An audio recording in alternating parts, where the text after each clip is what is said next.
chapitre pour nous. On est aux États-Unis, on a enfin passé la frontière.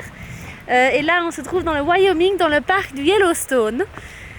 Voilà, on voulait vraiment y aller, donc on est content d'être ici.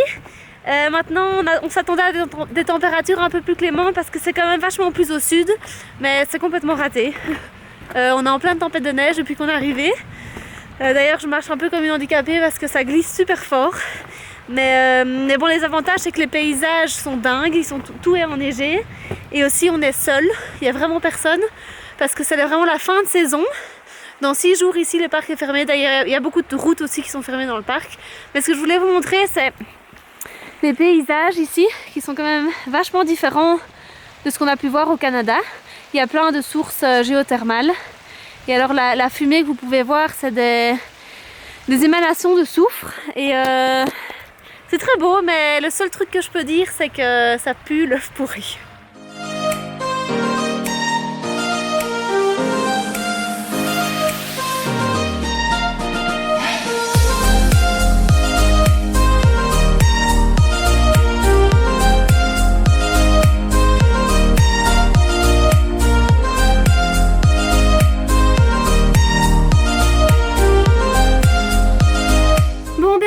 Qu'une toute petite partie du parc de Yellowstone. On est un peu triste parce qu'en gros là on vient conduire 5 heures et pour arriver à l'entrée ouest du parc et on vient nous dire que les routes sont fermées à cause de la neige et qu'en fait ils vont pas les dégager parce qu'il y a des tempêtes qui s'annoncent. Donc voilà, on est déçus parce que c'était vraiment un endroit qu'on voulait voir aux États-Unis, mais on est un peu trop tard. Surtout Sam qui est déçu parce que c'est lui qui a conduit les 5 heures, le pauvre. Un lol. Ouais, mais bon, c'est pas grave, ça fait partie de l'aventure. C'est vrai que c'est un des endroits que j'avais vraiment envie de visiter aux États-Unis. Ouais. Mais bon, c'est comme ça. Attends, je viens près de toi. Ouais. Et il y a des hauts, il y a quelques petits bas dans ce genre d'aventure, mais c'est pas grave. L'avantage, c'est que le petit bruit que vous pouvez entendre là, c'est notre chauffage qui fonctionne. Donc on a de nouveau chaud, je peux se mettre en t-shirt. Ouais, ça c'est cool. Ouais, donc voilà, mais sinon, ouais, c'est comme ça, la météo, on peut rien y faire. Donc maintenant, on va se diriger vers le sud. Et sinon, dans ce vlog-ci, on va essayer de répondre aux questions qu'on a reçues sur Facebook. Ouais, je voyais d'ailleurs Jérémy, bonjour Jérémy, qui nous demandait si on comptait remettre notre voyage en question avec tous ces petits pépins qu'on peut avoir. Oui, on veut rentrer. Non, pas du tout. C'est juste que comme on aime bien partager cette expérience avec vous, on aime bien la partager de manière la plus complète possible. Et c'est vrai que quand on est dans un voyage comme ça de plusieurs mois, voire d'une année, c'est impossible qu'il y ait que des moments, qu'il y ait 100% de moments qui soient parfaits. Et il va y avoir des moments où c'est un peu moins cool. Et voilà, c'est juste qu'on aime bien partager ça avec vous. Pour vous montrer que oui, la vie en van, c'est pas que les beaux clichés qu'on peut voir sur les réseaux sociaux. Mais ils en font partie. Mais il y en a beaucoup, comme vous pouvez le voir dans nos autres vidéos. Quoi. Ouais. Voilà. Mais ouais, voilà. Et sinon maintenant, c'est le moment du lunch. Et en plus, comme on est un peu contrariés tous les deux, ça va Quand Elise est contrariée, elle cuisine. Ouais, ça c'est un secret. Non mais on va manger et je voulais partager la petite recette avec vous. On va faire des burgers végés. Alors, recette très simple. On va commencer par les ingrédients de base. Il y aura des flocons d'avoine, des œufs et du lait. Oui, pour les quantités, ici c'est on va dire pour 2 bons mangeurs. Ou alors pour Sam et un mangeur normal, ou même juste pour Sam dans ce bonjour. En gros, ce dont vous avez besoin. 2 tasses de flocons d'avoine à cuisson rapide. Au niveau du lait, moi je mets 30 centilitres de lait.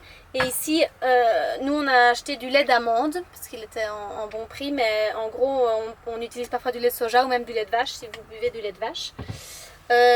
Voilà pour les ingrédients principaux. Et évidemment, il vous faut un bol pour tout mélanger.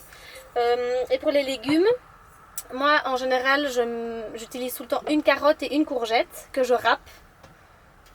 Ça va. Et ici je vais mettre 2 carottes parce que j'en ai une qui est un peu à un stade avancé parce que notre frigo est cassé. Et ici j'ai aussi une courgette qui est cassée mais qui est encore bonne, sans doute à cause des conduites un peu violentes de Sam. Voilà, et sinon si je mets un oignon et un oignon frais pour donner du goût. Et au niveau des épices, c'est sel, poivre et moi j'aime bien rajouter du curry en plus, mais vous pouvez mettre les épices que vous voulez. Et une fois que vous avez tout mélangé, vous pouvez mettre ça au frigo et laisser pendant 30 minutes avant de les cuire.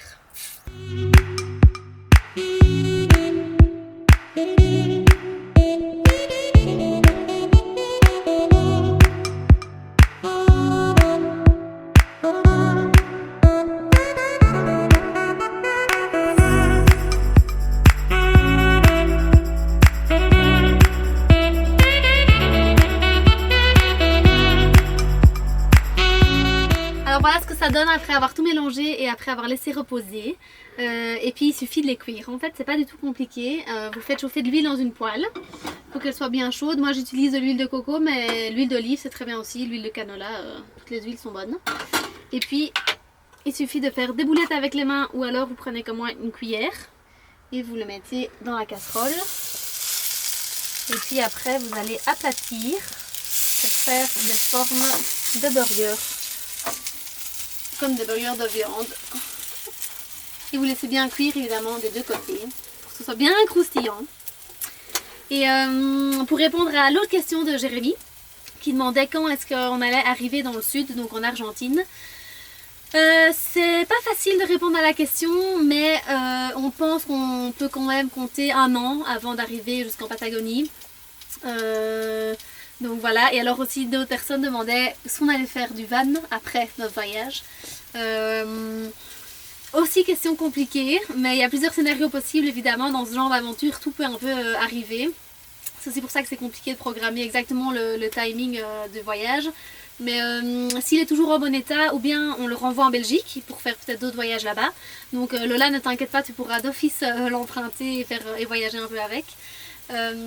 Ou alors si on trouve un acheteur potentiel sur le continent américain, peut-être qu'on le vendrait pour revenir en Belgique avec des sous et partir sur des nouveaux projets.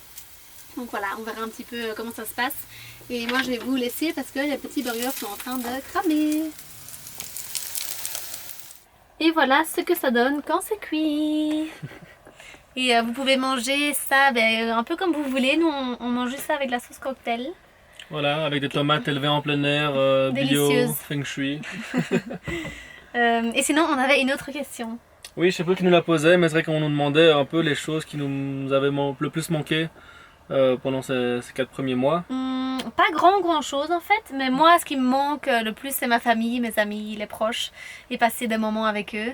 Surtout que ma grande sœur vient d'accoucher d'un petit garçon et je suis la marraine, donc c'est vrai que j'aurais vraiment bien aimé passer ces moments-là avec elle, mais voilà, de l'autre côté je voyage, donc c'est comme ça. Et toi Sam? Moi Attention. Moi je dirais le fromage. Non, mais c'est vrai parce qu'en soi, au Canada, il y a une taxe sur les produits laitiers qui fait que le fromage coûte vraiment cher. Oui, c'est vrai. Et d'ailleurs, ça fait un gros trou dans notre budget, pas uniquement le fromage, mais l'épicerie de manière générale.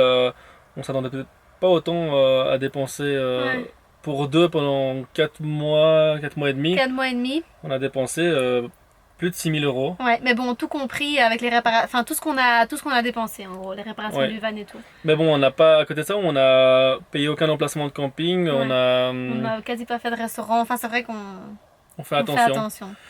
Ouais, donc ça nous a coûté plus cher que prévu, donc voilà, on va faire en conséquence pour la suite du voyage. Ouais, mais là, moi j'ai trop faim. Ouais, moi aussi. On vous laisse parce que sinon ça va se refroidir. Et c'est impoli de parler la bouche pleine. À plus tard.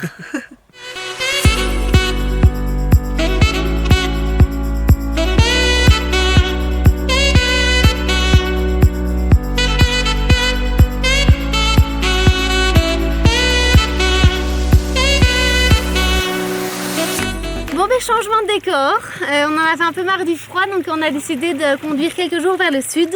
Et ici on est dans l'Utah, dans les hot springs de la petite ville de Monroe.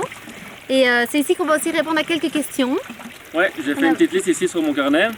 Et alors Chris nous demandait un peu quel était le but de cette aventure, si c'était plutôt professionnel ou alors simplement profiter du voyage.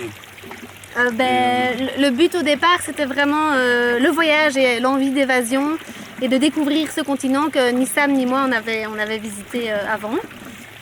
Donc voilà, et puis en fait pendant les 2 ans de préparation de ce voyage, déjà il y a Sam qui m'a offert un cadeau, on est parti dans les Dolomites avec un van de location pour un peu tester ce mode de voyage. Et c'est un peu là que nous est venue l'idée de filmer ce voyage et d'en faire un petit trailer pour contacter Volkswagen. Ouais, ils ont directement embrayé, donc on s'est dit si ça a fonctionné avec une aussi grosse marque que Volkswagen, pourquoi pas continuer et essayer de jongler un peu avec les deux pendant le voyage, et c'est ce qu'on fait pour le moment. Sauf qu'on fonctionne plutôt, parce que Lola nous demandait en fait si on avait des piges jusqu'à présent. Pour le moment on fonctionne souvent avec sous le système d'échange, donc en échange d'activités comme le trip en canoë ou l'Orca Camp sur l'île de Vancouver. C'était des échanges qu'on a fait, on n'a pas du tout payé les activités parce qu'on n'aurait pas pu se le permettre tout simplement. mais en échange d'avoir droit à participer à ces expériences incroyables, ben, on leur fait une vidéo. Et donc pour le moment, c'est vrai qu'on ne gagne pas vraiment d'argent. Les seuls revenus qu'on a, c'est avec Volkswagen qui nous sponsorise. Et on a un autre contrat avec une agence de voyage qui nous demande un peu plus des vidéos thématiques. Mais sinon, c'est vrai que pour le moment, voilà, on est en pleine réflexion sur un peu comment générer des revenus supplémentaires parce que sinon on n'arrivera juste pas en Patagonie. Ouais. Et alors on nous demandait également si c'était un mode de vie qu'on voyait sur du long terme. Ben écoute, pour le moment, On est plutôt bien pour là. le moment on se voit pas mal continuer comme ça un petit temps. Et c'est vrai que ben, c'est un peu triste, mais c'est la dure réalité. C'est vrai que voilà, ça va dépendre un peu de nos finances aussi. Ben, quand il n'y a plus de sous, ben, on ne sait pas continuer. Donc il faudra un peu réfléchir, comme je viens de le dire, à d'autres moyens pour gagner un peu d'argent sur la route. Ouais. Donc un autre moyen qu'on a trouvé pour financer notre voyage sur la route, c'est la plateforme Patreon. Alors le principe est assez simple, c'est un système de financement participatif où vous pouvez sponsoriser nos vidéos et verser le montant que vous souhaitez. Et en fonction de chaque participation, il y a des contreparties, du contenu exclusif, des t-shirts et plein d'autres choses. Par exemple, dans ce vlog-ci, on a vraiment apprécié répondre à vos questions, mais on n'a pas pu répondre à toutes les questions. Et donc, ce serait le genre de contenu que vous pouvez retrouver sur la plateforme. Donc, si vous voulez nous soutenir et que vous aimez nos vidéos, il suffit de cliquer sur le petit lien ici en haut et tout sera bien expliqué. Vous arriverez sur notre page Patreon. Et pour les autres qui veulent nous soutenir autrement, il suffit de liker cette vidéo et de vous abonner à notre chaîne. Et pour le reste, on se retrouve dans le prochain vlog où on va continuer d'explorer les alentours.